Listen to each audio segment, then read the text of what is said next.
సంక్రాంతి రేస్లో చిన్న సినిమాగా జనవరి 12న విడుదలైన హనుమాన్ చిత్రం మంచి టాక్ తెచ్చుకుంది. ఒకరోజు ముందే అంటే నిన్ననే భారీగా ప్రీమియర్ షోలు పడిపోయాయి. సినిమా చూసిన ప్రేక్షకులు అందరూ పాజిటివ్గానే రియాక్ట్ అవుతున్నారు. తెలుగులో సూపర్ మ్యాన్, జోనర్ చిత్రాలు రావడం చాలా అరుదు. ఇప్పుడు దర్శకుడు ప్రశాంత్ వర్మ హనుమాన్ చిత్రంతో ఆ లోటు తీర్చడమే కాదు, ఏకంగా బ్లాక్ బస్టర్ హిట్ కొట్టాడు. ఇందులో కథానాయకుడు తేజ సజ్జా రోల్ చాలా చక్కగా ఉంటుంది. తనలోని ఉన్న టాలెంట్ మొత్తాన్ని ఈ సినిమా కోసం ఉపయోగించాడు. అందుకే అతను తెరపై కనిపించినప్పుడు విజిల్స్ పడుతున్నాయి. ముఖ్యంగా చాలా తక్కువ బడ్జెట్తో అద్భుతమైన సినిమాను ప్రశాంత్ వర్మ తీశాడని నెటిజన్లు కామెంట్లు చేస్తున్నారు. ఈ సినిమా డిజిటల్ స్ట్రీమింగ్ హక్కులను జీ5 దక్కించుకుంది.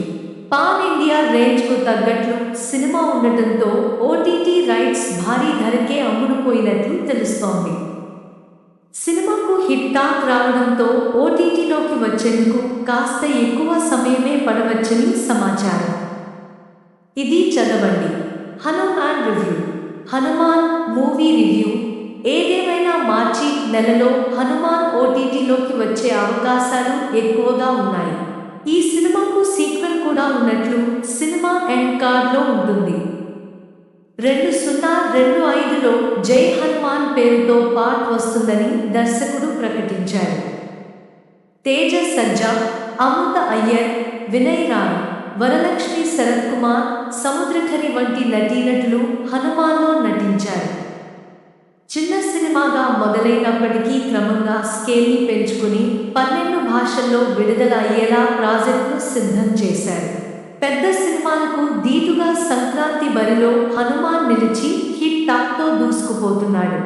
ఓటీటీ రైట్స్ ఎన్ని కోట్లంటే హనుమాన్ సినిమాపై విడుదల ముందు నుంచే భారీ క్రేజ్ ఏర్పడింది.